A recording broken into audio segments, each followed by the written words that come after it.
ಶ್ರೀಕೃಷ್ಣ ಅವತಾರದ 2ನೇ ಭಾಗ. ಕಂಸನನ್ನು ಯೋಗಮಾಯೆ ಅಪಹಾಸ್ಯ ಮಾಡಿದ್ದಳು. ಮಿಂಚಿನ ವೇಗದಲ್ಲಿ ಸೆರೆಮನೆಗೆ ಓಡಿ ಬಂದ ಕಂಸ ದೇವಕಿಯ 8ನೆಯ ಮಗುವನ್ನು ಕೊಂದು ನಾರದರ ಭವಿಷ್ಯವಾಣಿಯನ್ನು ಸುಳ್ಳು ಮಾಡಲು ನಿರ್ಧರಿಸಿದ್ದ. ಮಗುವನ್ನು ಕೈಗೆತ್ತಿಕೊಳ್ಳುತ್ತಿದ್ದಂತೆ ಅದು ಹೆಣ್ಣೆಂದು ತಿಳಿದು ಮೂಕ ವಿಸ್ಮಿತನಾದ. ಅವನಿಗೇನೂ ಮಾಡಲು ತಿಳಿಯದಂತಾಯಿತು. ಆ ಹೆಣ್ಣು ಮಗುವನ್ನೇ ನೋಡುತ್ತಾ ನಿಂತುಬಿಟ್ಟ. ನಾರದರ ಭವಿಷ್ಯವಾಣಿ ಹೇಗೆ ಸುಳ್ಳಾಯಿತು ಎಂದು ಯೋಚಿಸಿದ್ದ. ಯೋಗಮಾಯೆ ಅವನ ಕೈಯಿಂದ ದೂರ ಜಿಗಿದು ತನ್ನ ನಿಜರೂಪವನ್ನು ಧರಿಸಿ ಘೋಷಿಸಿದಳು, ಕಂಸ, ನೀನು ಸಂತೋಷಿಸುವುದಕ್ಕೆ ಯಾವ ಕಾರಣವೂ ಇಲ್ಲ. ನಿನ್ನನ್ನು ಸಂಹರಿಸುವ ಕೃಷ್ಣ ಬೇರೆಲ್ಲೋ ಬೆಳೆಯುತ್ತಿದ್ದಾನೆ. ನೀನು ನಿನ್ನ ದಿನಗಳನ್ನು ಎಣಿಸಲು ಪ್ರಾರಂಭಿಸು. ಯೋಗಮಾಯೆ ಗಲಿಬಿಲಿಗೊಂಡಿದ್ದ ದೈತ್ಯ ಕಂಸನಿಂದ ದೂರ ಹೊರಟು ಹೋದಳು. ಆ ಮುಹೂರ್ತದಲ್ಲಿ ಹುಟ್ಟಿದ ಮಕ್ಕಳೆಲ್ಲರನ್ನೂ ಕೊಂದು ಬಿಡುವಂತೆ ಕಂಸನ ಸಲಹೆಗಾರರು ಅವನಿಗೆ ಹೇಳಿದ್ದರು. ಆದರೆ ಅದೊಂದು ಅತ್ಯಂತ ಮೂರ್ಖ ಹಾಗೂ ಅಸಂಭವವಾದ ಸಲಹೆಯಾಗಿತ್ತು. ಜ್ಯೋತಿಷ ಶಾಸ್ತ್ರದ ಜನಕ ಹಾಗೂ ಯಾದವರ ಗುರು ಗರ್ಗಾಚಾರ್ಯ ಗೋಕುಲದ ನಂದನನಾಯಕನ ಮನೆಗೆ ಬಂದ. ಸಕಲ ಸಂಭ್ರಮೋತ್ಸವದಲ್ಲಿ ಮಕ್ಕಳಿಬ್ಬರಿಗೂ ನಾಮಕರಣ ಮಾಡಿದ್ದ. ರೋಹಿಣಿಯ ಮಗ ತುಂಬ ಬಲಶಾಲಿ ಮತ್ತು ಆಕರ್ಷನಾಗಿದ್ದರಿಂದ ಬಲರಾಮ ಎಂದು, ಗರ್ಭದಿಂದ ಗರ್ಭಕ್ಕೆ ಸ್ಥಳಾಂತರಗೊಂಡಿದ್ದರಿಂದ ಸಂಕರ್ಷಹರಣನೆಂದು ನಾಮಕರಣ ಮಾಡಲಾಯಿತು. ದೇವಕಿಯ ಮಗನಿಗೆ ಕೃಷ್ಣ ಎಂದು ನಾಮಕರಣ ಮಾಡಲಾಯಿತು. ಕೃಷ್ಣ ಎಂದರೆ ಎಲ್ಲರನ್ನೂ ತನ್ನತ್ತ ಆಕರ್ಷಿಸುವ ಬೆಳಕು, ನಾ ಎಂದರೆ ಆನಂದ ಮತ್ತು ಅಮರತ್ವ. ಹೀಗೆ ಅಣ್ಣ ತಮ್ಮಂದಿರಿಬ್ಬರಿಗೂ ಬಲರಾಮ ಮತ್ತು ಕೃಷ್ಣ ಎಂದು ನಾಮಕರಣವಾಯಿತು. ಗರ್ಗಾಚಾರ್ಯರು ಹೇಳಿದ್ದರು, ಕೃಷ್ಣ ಎಂಬ ಹೆಸರು ಈತನ ವರ್ಣಕ್ಕೆ ಸಂಬಂಧಿಸಿದ್ದಲ್ಲ. ಈತನ ಬಣ್ಣ ಬಿಳಿಯೂ ಅಲ್ಲ, ಕಪ್ಪೂ ಅಲ್ಲ. ಈತ ಮೇಘಶ್ಯಾಮ. ಈತ ವಿಷ್ಣುವಿನ ಅವತಾರ. ಎಲ್ಲರಿಂದಲೂ ಪೂಜಿಸಲ್ಪಡುವನು. ಪರೋಕ್ಷವಾಗಿ ಅಥವಾ ಅಪರೋಕ್ಷವಾಗಿ ದೈತ್ಯರನ್ನೆಲ್ಲ ಸಂಪೂರ್ಣ ನಾಶ ಮಾಡುವವನು. ಗರ್ಗಾಚಾರ್ಯರ ಮಾತು ಕೇಳಿ ನಂದ ಮತ್ತು ಆತನ ಹೆಂಡತಿ ಯಶೋದೆಗೆ ಸಂತೋಷವಾಯಿತು. ನಂದ ತನ್ನ ಹಿಂದಿನ ಜನ್ಮದಲ್ಲಿ ಅಷ್ಟವಸ್ತುಗಳಲ್ಲಿ ಒಬ್ಬನಾದ ದ್ರೋಣ, ಯಶೋದೆ ಆತನ ಹೆಂಡತಿ ಧಾರೆ ಇಬ್ಬರು ಬ್ರಹ್ಮನಿಂದ ಆಶೀರ್ವಾದ ಪಡೆದು ಈ ಜನ್ಮದಲ್ಲಿ ವಿಷ್ಣುವನ್ನು ತಮ್ಮ ಮಗನಂತೆ ಸಾಕಿ ಸಲಹಿದರು. ಕೃಷ್ಣನ ಬಾಲ್ಯ. ಕೃಷ್ಣ ಯಶೋದ ನಂದಗೋಪನನ್ನು ಹಾಗೂ ಗೋಕುಲದಲ್ಲಿರುವ ಇನ್ನಿತರರನ್ನು ತನ್ನ ತುಂಟತನದ ಚೇಷ್ಟೆಗಳಿಂದ ಸಂತುಷ್ಟಗೊಳಿಸುತ್ತಿದ್ದ. ಈತನ ಸಾಹಸ ಚೆಲ್ಲಾಟಗಳು ರಹಸ್ಯದಿಂದ ಕೂಡಿರುತ್ತಿದ್ದವು. ಈತನ ಚೇಷ್ಟೆಗಳಿಂದ ಯಾರಿಗೂ ಹಾನಿಯಾಗುತ್ತಿರಲಿಲ್ಲ. ಒಮ್ಮೆ ಕೃಷ್ಣ ಮಣ್ಣು ತಿಂದಿರುವನೇನೋ ಎಂದುಕೊಂಡು ಯಶೋದ ಈತನಿಗೆ ಬಾಯಿ ತೆಗೆ ಎಂದಾಗ ಬಾಯಿ ತೆಗೆದು ಆಕೆಗೆ ತನ್ನ ವಿಶ್ವರೂಪವನ್ನೇ ತೋರಿಸಿದ್ದ. ಕೃಷ್ಣ ನಂದ ಗೋಕುಲದಲ್ಲಿ ಬೆಳೆಯುತ್ತಿರುವುದನ್ನು ಕಂಸನಿಗೆ ಗೊತ್ತಾಯಿತು. ಕೃಷ್ಣನನ್ನು ಕೊಲ್ಲಲು ಹಲವಾರು ದೈತ್ಯರನ್ನು ಅಲ್ಲಿಗೆ ಕಳುಹಿಸಿದ್ದ. ಪುತನೆ, ಶಕಟಾಸುರ, ತೃಣವರ್ತ ಮತ್ತು ಧೇನುಕಾಸುರ ಅವರಲ್ಲಿ ಮುಖ್ಯವಾದವರು ಎಲ್ಲರೂ ತಮ್ಮ ಹಿಂದಿನ ಕರ್ಮಗಳಿಗನುಸಾರವಾಗಿ ಕೃಷ್ಣನಿಂದ ಕೊಲ್ಲಲ್ಪಟ್ಟರು. ಪುತನೆ ಬಲಿ ಚಕ್ರವರ್ತಿಯ ಮಗಳು ರತ್ನಮಾಲ. ಆಕೆ ವಾಮನ ವಿಷ್ಣುವಿಗೆ ಮಡಿಲಲ್ಲೆತ್ತಿಕೊಂಡು ಎದೆಹಾಲು ಕುಡಿಸ ಬಯಸಿದ್ದಳು. ಈಗ ಪುತನೆಯಾಗಿ ಹುಟ್ಟಿದ ಆಕೆ ಕಂಸನ ಆದೇಶದಂತೆ ಕೃಷ್ಣನನ್ನು ಕೊಲ್ಲಲು ಗೋಕುಲಕ್ಕೆ ಬಂದಾಗ ತನ್ನ ಬಯಕೆಯನ್ನು ಪೂರ್ಣಗೊಳಿಸಿಕೊಂಡಿದ್ದಳು. ಸುಂದರ ಮಹಿಳೆಯ ವೇಷ ಧರಿಸಿ ಪುತನೆ ನಂದ ಗೋಕುಲಕ್ಕೆ ಬಂದಳು. ಕೃಷ್ಣನನ್ನು ಮಡಿಲಿಗೆತ್ತಿಕೊಂಡು ಅಪ್ಪಿ ಮುದ್ದಾಡಿದ್ದಳು. ಸಂಸ್ಕೃತಿಯಂತೆ ಕಾಣುತ್ತಿದ್ದ ಪುತನೆಯನ್ನು ನೋಡಿ ಈಕೆಯು ಮಥುರವಾದವಳೇ ಇರಬೇಕೆಂದುಕೊಂಡು ಸುಮ್ಮನಿದ್ದರು. ಕಂಸನ ಆಜ್ಞೆಯಂತೆ ಈಕೆ ತನ್ನ ಎದೆಗೆ ವಿಷ ಪೂಸಿಕೊಂಡು ಕೃಷ್ಣನಿಗೆ ಹಾಲು ಕುಡಿಸಿದ್ದಳು. ಕೃಷ್ಣ ವಿಷದೊಂದಿಗೆ ಈಕೆಯ ಜೀವವನ್ನು ಕುಡಿದು ಬಿಟ್ಟ. ಹೀಗೆ ಈಕೆಯ ಇಚ್ಛೆ ಹಾಗೂ ಕರ್ತವ್ಯಗಳೆರಡೂ ಪೂರ್ಣಗೊಂಡಿದ್ದವು. ಪುತನೆ ಸತ್ತು ಹೋಗಿದ್ದಳು. ವಿಷ್ಣುವಿನಿಂದ ಮೋಕ್ಷ ಪಡೆದಿದ್ದಳು. ಶಕಟಾಸುರ ಹಿರಣ್ಯಾಕ್ಷನ ಮಗ. ಲೋಮಾಶ ಋಷಿಯ ತೋಟದಲ್ಲಿ ಸುಂದರ ವೃಕ್ಷಗಳನ್ನು ಹಾಳು ಮಾಡಿದ್ದರಿಂದ ಶಾಪಗೊಳಗಾಗಿದ್ದ. ಈತ ನಂದ ಗೋಕುಲದ ನಂದ ಮನೆಯ ಹತ್ತಿರ ಬಂದು ಬಂಡಿಯೊಂದರಲ್ಲಿ ಅಡಗಿಕೊಂಡು ಯಶೋದ ಕೃಷ್ಣನನ್ನು ಆ ಎತ್ತಿನ ಬಂಡಿಯ ನೆರಳಿನಲ್ಲಿ ಕೂಡಿಸಿ ಯಾವುದೋ ಕೆಲಸಕ್ಕೆ ಹೊರಟು ಹೋದಳು. ಶಕಟಾಸುರ ಮಗುವಿನ ಮೇಲೆ ಬಿದ್ದು ಕೊಲ್ಲಲು ಯೋಚಿಸಿದ್ದ. ಆದರೆ ಕೃಷ್ಣ ಬಂಡಿಯನ್ನು ಬಲವಾಗಿ ಒದ್ದುಬಿಟ್ಟ. ಅದು ಮೇಲೆ ಹಾರಿ ಹೋಗಿ ಕೆಳಗೆ ಬಿದ್ದು ಚೂರು ಚೂರಾಗಿ ಶಟಕಾಸುರನನ್ನು ಕೊಂದಿತು. ಭಯಂಕರ ಸಪ್ಪಳ ಕೇಳಿ ಎಲ್ಲರೂ ಓಡಿ ಬಂದರು. ಕೃಷ್ಣ ಅಲ್ಲಿಯೇ ಆಡಿಕೊಂಡಿದ್ದ ಬಂಡಿ ಹೇಗೆ ಮೇಲೆ ಹಾರಿ ನೆಲಕ್ಕಪ್ಪಳಿಸಿ ಚೂರು ಚೂರಾಯಿತೆಂದು ತಿಳಿಯದೆ ಆಶ್ಚರ್ಯಕ್ಕೊಳಗಾದರು. ಪಾಂಡುರಾಜ್ಯದ ರಾಜ ತೃಣವರ್ತ ನನ್ನ ದುಷ್ಟತನದಿಂದ ದುರ್ವಾಸನ ಋಷಿಗಳಿಂದ ಶಾಪಗೊಳಗಾಗಿದ್ದ. ಇವನು ದೈತ್ಯನಾಗಿ ಕಂಸನ ಆದೇಶದಂತೆ ಕೃಷ್ಣನನ್ನು ಕೊಲ್ಲಲು ಯತ್ನಿಸಿದ್ದ. ಇವನು ಕೃಷ್ಣನನ್ನು ಆಕಾಶಕ್ಕೆ ತೊಯ್ದು ಕೆಳಗೆ ಒಗೆಯಲು ಯೋಚಿಸಿದ್ದ. ಆದರೆ ಆಕಾಶದಿಂದ ತಾನೇ ಕೆಳಕ್ಕೆ ಬಿದ್ದು ಸತ್ತು ಹೋದ. ನಳಕುಬೇರ ಮತ್ತು ಮಣಿಗ್ರೀವ ಕುಬೇರನ ಮಕ್ಕಳು. ಇವರಿಬ್ಬರು ಮದಿರೆಯನ್ನು ಸೇವಿಸಿ ಕೈಲಾಸದ ಹತ್ತಿರವಿರುವ ಮಂದಾಕಿನಿ ನದಿಯಲ್ಲಿ ಜಲಕ್ರೀಡೆಯಾಡುವ ಅಭ್ಯಾಸವಿಟ್ಟುಕೊಂಡಿದ್ದರು. ಒಂದು ದಿನ ಇವರಿಬ್ಬರು ಅದೆಷ್ಟು ಮದಿರೆಯನ್ನು ಸೇವಿಸಿದ್ದಾರೆಂದರೆ ಮೈಮೇಲೆ ಬಟ್ಟೆ ಧರಿಸುವುದನ್ನೇ ಮರೆತಿದ್ದರು. ನಾರದ ಮುನಿಗಳು ಅಲ್ಲಿಗೆ ಬಂದದ್ದನ್ನು ಗಮನಿಸಲಿಲ್ಲ. ನಾರದರಿಗೆ ಕೋಪ ಬಂದು ಬಟ್ಟೆ ಇಲ್ಲದಿರುವ ವೃಕ್ಷಗಳಾಗಿ ಹುಟ್ಟಿರೆಂದು ಶಾಪವಿತ್ತರು. ಆಗ ಇವರಿಗೆ ಪಶ್ಚಾತ್ತಾಪವಾಗಿ ನಾರದರಲ್ಲಿ ಕ್ಷಮೆ ಬೇಡಿದ್ದರು. ನಾರದರು ಶ್ರೀಕೃಷ್ಣ ಬರುವವರೆಗೂ ಕಾಯಿರೆಂದು ಹೇಳಿ ಹೊರಟು ಹೋದರು. ಇವರಿಬ್ಬರು ಗೋಕುಲದಲ್ಲಿ ವೃಕ್ಷಗಳಾಗಿ ಹುಟ್ಟಿ ಕೃಷ್ಣನನ್ನು ಪ್ರಾರ್ಥಿಸಿಕೊಂಡಿದ್ದರು. ಕೃಷ್ಣ ತನ್ನ ತುಂಟತನದಿಂದ ಎಂದಿನಂತೆ ಯಶೋದೆಯನ್ನು ಗೋಳಾಡಿಸಿಕೊಂಡಿದ್ದ.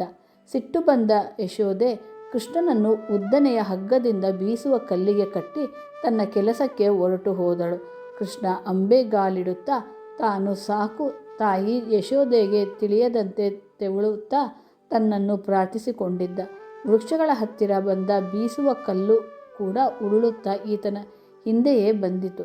ಆ ಎರಡು ವೃಕ್ಷಗಳ ನಡುವಿನ ಸ್ಥಳ ಒಂದು ಮಗು ಕೂಡ ತೂರದಷ್ಟು ಚಿಕ್ಕದಾಗಿತ್ತು. ಎರಡು ವೃಕ್ಷಗಳು ಅವಳಿ ವೃಕ್ಷಗಳಂತೆ ಬೆಳೆದು ನಿಂತಿದ್ದವು. ಕೃಷ್ಣ ತೆವಳುತ್ತಾ ಆ ಎರಡು ವೃಕ್ಷಗಳ ಸಂದಿಯಿಂದ ಈಚೆಗೆ ಬಂದ. ಅವನೊಡನೆ ಬಂದ ಬೀಸುವ ಕಲ್ಲು ಕೂಡ ಹಿಂದೆ ಬಂದು ಆ ಎರಡು ವೃಕ್ಷಗಳನ್ನು ಮುರಿದು ಉರುಳಿಸಿತು. ಆಗ ನಳಕುಬಾರ ಮತ್ತು ಮಣಿಗ್ರೀವ ಸಹೋದರರಿಬ್ಬರು ತಮ್ಮ ಯಥಾರೂಪಕ್ಕೆ ಬಂದರು. ನಾರದರ ಶಾಪದಿಂದ ವಿಮೋಚನೆಗೊಂಡಿದ್ದರು. ಕೃಷ್ಣನಿಗೆ ಧನ್ಯವಾದಗಳನ್ನು ಅರ್ಪಿಸಿ ತಮ್ಮ ಕುಬೇರ ಲೋಕಕ್ಕೆ ಹೊರಟು ಹೋದರು. ಕೃಷ್ಣ ಅದು ಹೇಗೆ ಭಾರವಾದ ಬೀಸುವ ಕಲ್ಲನ್ನು ಎಳೆದುಕೊಂಡು ಹೋದ ಮತ್ತು ವೃಕ್ಷಗಳ ಹೇಗೆ ಮುರಿದು ಬಿದ್ದವೆಂದು ಯಶೋದೆಗೆ ಮತ್ತು ಇನ್ನಿತರರಿಗೆ ದಿಗ್ಭ್ರಮೆಯಾಗಿತ್ತು. ಎಲ್ಲರೂ ಕೃಷ್ಣನತ್ತ ನೋಡಿದ್ದರು. ಅಲ್ಲಿ ನಡೆದಿರುವುದ್ಯಾವುದೂ ತನಗೇನೂ ಸಂಬಂಧವಿಲ್ಲವೆನ್ನುವಂತೆ ಕೃಷ್ಣ ಆಡಿಕೊಂಡಿದ್ದ. ಗೋಪಾಲಕರೊಂದಿಗೆ ರಾಜಕುಮಾರ ಕೃಷ್ಣ ಬೆಳೆದದ್ದು. ಈತ ಬೆಳೆಯುತ್ತಿದ್ದಂತೆ ಗೋಪಾಲಕರೊಡನೆ ಅದೆಷ್ಟು ಸ್ವತಂತ್ರವಾಗಿ ಬೆರೆಯುತ್ತಿದ್ದಾನೆಂದರೆ ಅದಕ್ಕಾಗಿ ಈತನಿಗೆ ಗೋಪಾಲನೆಂಬ ಹೆಸರು ಬಂದಿತು. ಗೋಪಾಲಕರಿಗೆ ಮತ್ತು ಗೋವುಗಳನ್ನು ಕಾಯಲು ರಕ್ಷಿಸಲು ಸಹಾಯ ಮಾಡುತ್ತಿದ್ದ ಗೋವುಗಳನ್ನು ಮೇಯಿಸಲು ಗೋಪಾಲಕರೊಡನೆ ಅರಣ್ಯಕ್ಕೆ ಹೋಗಿ ಅವರೊಡನೆ ಆಟವಾಡುತ್ತಿದ್ದ. ಆದಾಗ್ಯೂ ಕಂಸ ರಾಕ್ಷಸರು ಈತನನ್ನು ಶಾಂತಿಯಿಂದಿರಲು ಬಿಡುತ್ತಿರಲಿಲ್ಲ. ಒಮ್ಮೆ ಗೋಪಾಲಕರೆಲ್ಲರನ್ನೂ ಮರವೇರಿ ಹಣ್ಣು ಕೀಳುತ್ತಿದ್ದಾಗ ಧೇನುಕಾಸುರನೆಂಬ ಅಸುರ ಕತ್ತೆಯ ರೂಪದಿಂದ ಬಂದು ಕೃಷ್ಣನನ್ನು ಕೊಲ್ಲಲು ಯತ್ನಿಸಿದ್ದ. ಆದರೆ ಕೃಷ್ಣ ಅವನ ಕಾಲುಗಳನ್ನು ಹಿಡಿದು ಎತ್ತಿ ನೆಲಕ್ಕೆ ಬಡಿದು ಕೊಂದು ಹಾಕಿದ್ದ. ಕೃಷ್ಣ ತಾನು ಅಸುರರನ್ನು ಸಂಹಾರ ಮಾಡಲು ಅವತಾರ ತಾಳಿದ್ದರೂ ಕೂಡ ತುಂಬ ಗಂಭೀರನಾಗಿ ವಿಷ್ಣುವದನಾಗಿ ಎಂದು ಇರುತ್ತಿರಲಿಲ್ಲ. ಜೀವನದಲ್ಲಿ ಸಂತೋಷ ಕೂಡ ಪಡೆಯಬೇಕೆಂಬುದನ್ನು ತೋರಿಸಿದ್ದ. ಗೋಪಾಲಕ ಹುಡುಗ ಹುಡುಗಿಯರೊಡನೆ ಆಟವಾಡುತ್ತಾ ಅವರ ಒಳ್ಳೆಯ ಮಿತ್ರನೆನಿಸಿಕೊಂಡ. ವಿವಿಧ ಆಟಗಳನ್ನಾಡುತ್ತಾ ಉದ್ಯಾನವನ ಮತ್ತು ಅರಣ್ಯಗಳಿಗೆ ಹೋಗಿ ಹೂವು ಹಣ್ಣು ಸಂಗ್ರಹಿಸುವುದು, ನದಿ ಸರೋವರಗಳಲ್ಲಿ ಈಜಾಡುವುದು, ಕೊಳಲು ನುಡಿಸುವುದು ಇತ್ಯಾದಿ ಚಟುವಟಿಕೆಗಳಲ್ಲಿ ತೊಡಗಿ ಜೀವನ ಆನಂದಿಸಲು ಕೂಡ ಇದೆ ಎಂಬುದನ್ನು ತೋರಿಸಿದ್ದ. ಗೋಪಾಲಕರಿಗೆಲ್ಲ ಈತ ಸಲಹೆಗಾರನಂತಿದ್ದ. ಗೋಪಾಲಕರ ಮಕ್ಕಳಿಗೆ ತೊಂದರೆ ಬಂದರೆ ಅವರು ಕೃಷ್ಣನನ್ನು ಸಲಹೆ ಕೇಳುತ್ತಿದ್ದರು. ಕಾಳಿಂಗಮರ್ದನನ ಕತೆ ತುಂಬ ರೋಚಕ. ಗರುಡ ಮತ್ತು ನಾಗ ಇವರಲ್ಲಿ ಒಂದು ಒಪ್ಪಂದವಾಯಿತು. ಗರುಡನಿಗೆ ನಿಯಮಿತವಾಗಿ ಆಹಾರ ಪೂರೈಸಬೇಕು ಇಲ್ಲದಿದ್ದರೆ ಗರುಡ ತಾನು ಎಲ್ಲ ನಾಗರನ್ನು ಸರ್ಪಗಳನ್ನು ಕೊಲ್ಲುವುದಾಗಿ ಹೇಳಿದ್ದ. ಸರ್ಪಗಳ ರಾಜ ಪ್ರತಿನಿತ್ಯ ಗರುಡನಿಗೆ ಆಹಾರ ಒದಗಿಸುತ್ತಿದ್ದ. ಕದ್ರುವಿನ ಮಗನಾದ ಕಾಳಿಂಗ ಸರ್ಪನಿಗೆ ಇದು ಸರಿ ಎನಿಸಲಿಲ್ಲ. ಕಾಳಿಂಗನ ಸರದಿ ಬಂದಾಗ ಗರುಡನಿಗೆ ಮೀಸಲಾಗಿರಿಸಿದ್ದ ಆಹಾರವನ್ನು ತಾನೇ ತಿಂದು ಗರುಡನೊಂದಿಗೆ ಯುದ್ಧ ಮಾಡಿ ಸೋತು ಓಡಿ ಹೋದ. ಕಾಳಿಂಗ ತನ್ನ ವಾಸಸ್ಥಾನ ರಮಣ ದ್ವೀಪದಿಂದ ಓಡಿ ಹೋಗಿ ಯಮುನಾ ನದಿಯ ತೀರದಲ್ಲಿದ್ದ ಸೌಬಾರಿ ಸರೋವರದಲ್ಲಿ ವಾಸ ಮಾಡತೊಡಗಿದ್ದ. ಇದಕ್ಕೆ ಕಾಳಿಂದಿ ಮಾಡುವು ಎಂದು ಕೂಡ ಹೆಸರು. ಗರುಡನಿಗೆ ಸೌಬಾರಿ ಋಷಿಗಳ ಶಾಪವಿರುವುದು ಕಾಳಿಂಗನಿಗೆ ಗೊತ್ತಿತ್ತು. ಸರೋವರವೊಂದರ ಹತ್ತಿರ ಸೌಬಾರಿ ಋಷಿಗಳು ತಪಸ್ಸನ್ನಾಚರಿಸಿಕೊಂಡಿದ್ದರು. ಆ ಸರೋವರದಲ್ಲಿ ತುಂಬ ಮೀನುಗಳಿದ್ದವು. ಋಷಿಗಳು ಅವುಗಳಿಗೆ ಆಹಾರ ನೀಡುತ್ತಿದ್ದರು. ಒಮ್ಮೆ ಹಸಿವೆಯಾಗಿದೆ. ಗರುಡ ಆ ಸರೋವರದ ಹತ್ತಿರ ಬಂದ. ಋಷಿಗಳು ಬೇಡವೆಂದರೂ ಕೂಡ ಮೀನುಗಳನ್ನು ತಿಂದ. ಸೌಬಾರಿ ಋಷಿಗಳಿಗೆ ಕ್ರೋಧ ಉಂಟಾಗಿ ಗರುಡ ಇನ್ನೊಮ್ಮೆ ಆ ಸರೋವರದ ಹತ್ತಿರ ಬಂದರೆ ಸಾವನ್ನಪ್ಪುವನೆಂದು ಶಾಪ ಕೊಟ್ಟರು. ಗರುಡ ವಿಷ್ಣುವಿನ ವಾಹನವಾಗಿದ್ದರೂ ಕೂಡ ಋಷಿಗಳ ಶಾಪದಿಂದ ಹೆದರಿ ಆ ಸರೋವರದತ್ತ ದೃಷ್ಟಿ ಕೂಡ ಹರಿಸಲಿಲ್ಲ. ಆದ್ದರಿಂದ ಕಾಳಿಂಗ ಗರುಡನಿಂದ ರಕ್ಷಿಸಿಕೊಳ್ಳಲು ತನ್ನ ಕುಟುಂಬದೊಂದಿಗೆ ಆ ಸರೋವರದಲ್ಲಿ ವಾಸಿಸತೊಡಗಿದ್ದ. ಇದರಿಂದ ಆ ಸರೋವರ ಹಾಗೂ ಯಮುನಾ ನದಿ ವಿಷಪೂರಿತವಾದವು. ಹೀಗೊಂದು ದಿನ ಕೆಲವು ಗೋಪಾಲಕರು ಇದೇ ಸರೋವರದ ಹತ್ತಿರ ಆಟವಾಡಿಕೊಂಡಿದ್ದರು. ಸರೋವರ ವಿಷಪೂರಿತವಾಗಿದೆ ಎಂದು ಅವರಿಗೆ ಗೊತ್ತಿರಲಿಲ್ಲ. ಆಟವಾಡಿ ಬಾಯಾರಿಕೆಯಾದ ತಕ್ಷಣ ಸರೋವರಕ್ಕೆ ಬಂದು ನೀರು ಕುಡಿದರು. ನೀರು ಕುಡಿದು ಪ್ರಜ್ಞೆ ತಪ್ಪಿ ಬಿದ್ದರು. ನಂದ ಗೋಕುಲದ ಜನರು ಅಲ್ಲಿಗೆ ಓಡಿ ಬಂದು ತಮ್ಮ ಮಕ್ಕಳೆಲ್ಲ ಸತ್ತು ಹೋದರೆಂದು ತಿಳಿದು ಅಳತೊಡಗಿದ್ದರು. ಆಗ ಅಲ್ಲಿಗೆ ಬಂದ ಕೃಷ್ಣ ಏನಾಗಿದೆ ಎಂಬುದನ್ನು ತಿಳಿದುಕೊಂಡು ಅಲ್ಲಿ ಬಿದ್ದಿದ್ದ ಬಾಲಕರ್ಯಾರೂ ಸತ್ತಿರಲಿಲ್ಲ, ಕೇವಲ ಮೂರ್ಛೆಗೊಂಡು ಬಿದ್ದಿದ್ದರು. ಅವರಿಗೇನೂ ಆಗದೆಂದು ಭರವಸೆ ನೀಡಿದ ಕೃಷ್ಣ ಸರೋವರದ ದಂಡೆಗಿದ್ದ ಕದಂಬ ವೃಕ್ಷವನ್ನೇರಿ ಸರೋವರದಲ್ಲಿ ಜಿಗಿದ. ಗ್ರಾಮಸ್ಥರೆಲ್ಲರೂ ಗಾಬರಿಗೊಂಡರು. ಕೃಷ್ಣನು ಸರೋವರದಲ್ಲಿ ಜಿಗಿದಾಗ ಉಂಟಾದ ಸಪ್ಪಳದಿಂದ ಮಲಗಿದ್ದ ಕಾಳಿಂಗ ಎಚ್ಚರಗೊಂಡು ಕೃಷ್ಣನನ್ನು ನೋಡಿ ಕ್ರೋಧಗೊಂಡು ತನ್ನ ಹಲವಾರು ಹೆಡೆಗಳನ್ನು ಬಿಚ್ಚಿ ಹರಡಿ ಕಚ್ಚಲು ಬಂದ.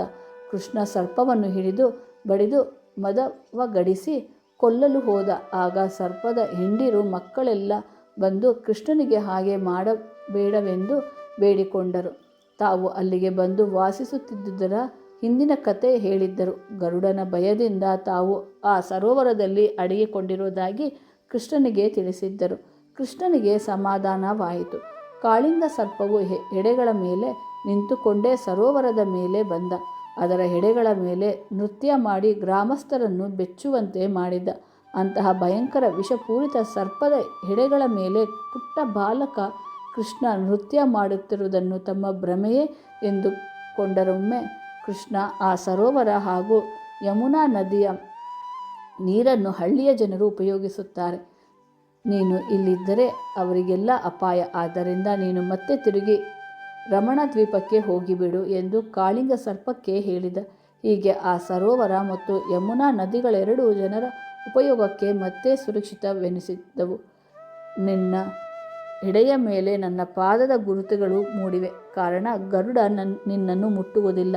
ನೀನು ಸುರಕ್ಷಿತವಾಗಿ ನಿನ್ನ ಕುಟುಂಬದೊಡನೆ ನಿನ್ನ ಮೂಲ ಸ್ಥಾನಕ್ಕೆ ಹೋಗಿ ಸುಖದಿಂದ ಜೀವಿಸು ಎಂದು ಕಾಳಿಂಗನಿಗೆ ಹೇಳಿದ ಕೃಷ್ಣ. ಕಾಳಿಂಗ ತನ್ನ ಕುಟುಂಬದವರೊಡನೆ ಕೃಷ್ಣನಿಗೆ ಧನ್ಯವಾದ ಸಲ್ಲಿಸಿ ಅಲ್ಲಿಂದ ಹೊರಟು ಹೋದ. ಅದಕ್ಕಿಂತ ಮುಂಚೆ ಗೋಪಾಲಕರ ರಕ್ತದಲ್ಲಿ ಸೇರಿದ ವಿಷವನ್ನೆಲ್ಲ ಸರ್ಪಗಳೆಲ್ಲ ಹೀರಿ ತೆಗೆದಿದ್ದರಿಂದ ಅವರೆಲ್ಲರೂ ನಿದ್ರೆಯಿಂದಿದ್ದವರಂತೆ ಎದ್ದು ಚೇತರಿಸಿಕೊಂಡು ತಮ್ಮ ಮನೆಗಳತ್ತ ಹೊರಟು ಹೋದರು. ಅಲ್ಲಿದ್ದ ಗ್ರಾಮದ ಜನರು ಕೃಷ್ಣ ಮನುಷ್ಯನೋ ಅಥವಾ ದೇವರು ಎಂಬುದನ್ನು ನಿರ್ಧರಿಸದಾದರು. ಇಂದ್ರನ ಗರ್ವಭಂಗ. ಕೃಷ್ಣ ದೇವೇಂದ್ರನಿಗೆ ಪಾಠ ಕಲಿಸಿದ್ದು ಮತ್ತೊಂದು ಉತ್ಸಾಹಕ ಕತೆ. ಜಗತ್ತಿಗೆ ತಾನೇ ಮಳೆಯನ್ನು ಸುರಿಸುವವನೆಂಬ ಗರ್ವ ಇಂದ್ರನಿಗುಂಟಾಗುತ್ತಿತ್ತು. ಸ್ವಯಂ ವಿಷ್ಣುವೇ ಭೂಮಿಯ ಮೇಲೆ ಕೃಷ್ಣ ಅವತಾರ ತಾಳಿರುವನೆಂಬುದನ್ನು ಕಡೆಗಣಿಸಿದ್ದ. ತನಗಿರುವ ಅಧಿಕಾರ ಹಾಗೂ ಬಲದಿಂದ ಕೃಷ್ಣನಿಗೆ ಗೌರವ ಕೊಡುವುದನ್ನು ಮರೆತು ಅಹಂಕಾರದಿಂದ ವರ್ತಿಸಿದ್ದ. ಎಂದಿನಂತೆ ಗೋಪಾಲಕರು ಇಂದ್ರನ ಪೂಜೆ ಮಾಡಲು ನಿರ್ಧರಿಸಿದ್ದರು. ಆದರೆ ಕೃಷ್ಣ ಗೋದಾವರಿ ನಗರಿ ಹಾಗೂ ಗೋವರ್ಧನ ನಗರಿ ಹಾಗೂ ಗೋವುಗಳೆಲ್ಲ ನಮ್ಮ ಜೀವನಕ್ಕೆ ಆಧಾರವಾಗಿವೆ, ಕಾರಣ ಅವುಗಳನ್ನೇ ಪೂಜೆ ಮಾಡಿ ಎಂದು ಗೋಪಾಲಕರಿಗೆ ಹೇಳಿದ. ಕೃಷ್ಣನ ಅಸಾಮಾನ್ಯ ಶಕ್ತಿಯನ್ನು ಕಂಡಿದ್ದ ಅವರೆಲ್ಲರೂ ಈತನ ಮಾತಿಗೆ ಒಪ್ಪಿಗೆ ಸೂಚಿಸಿದ್ದರು. ಕೃಷ್ಣ ಬಾಲಕನಾಗಿದ್ದರೂ ಗೋಪಾಲಕರೆಲ್ಲರೂ ಈತನನ್ನು ತಮ್ಮ ನಾಯಕನೆಂದೇ ತಿಳಿದಿದ್ದರು. ಇಂದ್ರ ಎಂದಿನಂತೆ ತನ್ನ ಪೂಜೆಯ ಭಾಗವನ್ನು ಹವಿಸು ನಿರೀಕ್ಷಿಸಿಕೊಂಡಿದ್ದ. ಕೊನೆಗೆ ತನ್ನತ್ತ ಯಾವುದೋ ಬರದಿದ್ದಾಗ ಕ್ರೋಧಗೊಂಡು ಗ್ರಾಮಸ್ಥರನ್ನೆಲ್ಲ ಶಿಕ್ಷಿಸಲು ನಿರ್ಧರಿಸಿದ್ದ. ಗೋಪಾಲಕರ ಗ್ರಾಮಗಳ ಮೇಲೆಲ್ಲ ನಿರಂತರವಾಗಿ ಮಳೆ ಸುರಿಸಿಕೊಂಡಿರುವಂತೆ ಸಂವರ್ತಕ ಮೋಡಗಳಿಗೆ ಆಜ್ಞೆ ನೀಡಿದ. ಸಾಮಾನ್ಯವಾಗಿ ಬರ ಪರಿಸ್ಥಿತಿಯನ್ನು ನಿವಾರಿಸಲು ಸಂವರ್ತಕ ಮೋಡಗಳನ್ನು ಮೀಸಲಿರಿಸಲಾಗುತ್ತಿತ್ತು. ನಿರಂತರವಾಗಿ ಬಿರುಸಾಗಿ ಬೀಳುತ್ತಿದ್ದ ಮಳೆಯ ಹಾವಳಿಯನ್ನು ಗ್ರಾಮಸ್ಥರು ಸಹಿಸದಂತಾದರು. ಕೃಷ್ಣ ಎಲ್ಲರಿಗೂ ಹೆದರದಿರಲು ಹೇಳಿ ತಮ್ಮದೆಲ್ಲವನ್ನು ತೆಗೆದುಕೊಂಡು ಗೋವರ್ಧನ ಗಿರಿಯ ಹತ್ತಿರ ಬರಲು ಹೇಳಿದ. ನಂತರ ಗೋವರ್ಧನ ಗಿರಿಯನ್ನು ತನ್ನ ಕಿರು ಬೆರಳಿನೆತ್ತಿ ಹಿಡಿದು ಅದರ ಕೆಳಗೆ ಬಂದು ರಕ್ಷಣೆ ಪಡೆಯುವಂತೆ ಗ್ರಾಮಸ್ಥರಿಗೆ ಹೇಳಿದ. ಇಂದ್ರನಿಗೆ ಈ ವಿಷಯ ಗೊತ್ತಾಗಲಿಲ್ಲ. ಸತತವಾಗಿ ಗ್ರಾಮಗಳ ಮೇಲೆ 7 ದಿನಗಳವರೆಗೆ ಮಳೆ ಸುರಿದು ಅದಾಗೋ ಕೂಡ ಯಾವ ಗ್ರಾಮಸ್ಥರು ತನಗೆ ಶರಣಾಗಿ ಬಂದು ಪ್ರಾರ್ಥನೆ ಸಲ್ಲಿಸದಿರುವುದನ್ನು ಕಂಡು ಚಕಿತನಾದ. ಎಲ್ಲ ಜನರು ಸತ್ತು ಹೋದರೋ ಹೇಗೆ ಎಂದುಕೊಂಡು ಕೆಳಗೆ ಬಂದು ನೋಡಿದಾಗ ಇಂದ್ರನಿಗೆ ನಿಜ ಸ್ಥಿತಿ ಅರ್ಥವಾಯಿತು. ಗ್ರಾಮಗಳಲ್ಲಿ ಯಾರೂ ಇರಲಿಲ್ಲ. ಗೋವರ್ಧನ ಗಿರಿಯತ್ತ ನೋಡಿದ. ಕೃಷ್ಣ ತನ್ನ ಕಿರು ಬೆರಳಿನಲ್ಲಿ ಗಿರಿಯನ್ನು ಎತ್ತಿ ಹಿಡಿದಿದ್ದ. ಗ್ರಾಮದ ಜನರೆಲ್ಲರೂ ಎಂದಿನಂತೆ ತಮ್ಮ ದಿನನಿತ್ಯದ ಚಟುವಟಿಕೆಗಳಲ್ಲಿ ನಿರತರಾಗಿದ್ದರು. ಆಗ ತಾನು ದೊಡ್ಡ ತಪ್ಪು ಮಾಡಿಬಿಟ್ಟೆ ಎಂದುಕೊಂಡು ದೇವೇಂದ್ರ ಕೃಷ್ಣನ ಹತ್ತಿರ ಬಂದು ಆತನ ಪಾದ ಮುಟ್ಟಿ ನಮಸ್ಕರಿಸಿ ತನ್ನ ತಪ್ಪಿಗೆ ಕ್ಷಮೆ ಯಾಚಿಸಿದ್ದ. ಮತ್ತೆ ಜನಜೀವನ ಎಂದಿನಂತೆ ಸಹಜ ಸ್ಥಿತಿಗೆ ಬಂದಿತು. ಹಸುಗಳಿಗೆ ಮತ್ತು ಜೀವನಕ್ಕೆ ಬೃಂದಾವನದಲ್ಲಿ ಗೋಕುಲಕ್ಕಿಂತ ಹೆಚ್ಚು ಅನುಕೂಲಗಳಿದ್ದುದರಿಂದ ತಮ್ಮ ವಾಸಸ್ಥಾನವನ್ನು ಬೃಂದಾವನಕ್ಕೆ ಸ್ಥಳಾಂತರಿಸಿರುವಂತೆ ಕೃಷ್ಣ ನಂದ ನಾಯಕನಿಗೆ ಹೇಳಿದ. ಗೋಪಾಲಕರೆಲ್ಲರೂ ತಮ್ಮ ವಾಸಸ್ಥಾನವನ್ನು ತುಂಬ ಸಂತೋಷದಿಂದ ಬೃಂದಾವನಕ್ಕೆ ಸ್ಥಳಾಂತರಿಸಿ ಕೃಷ್ಣನಿಗೆ ಧನ್ಯವಾದಗಳನ್ನು ಅರ್ಪಿಸಿದ್ದರು.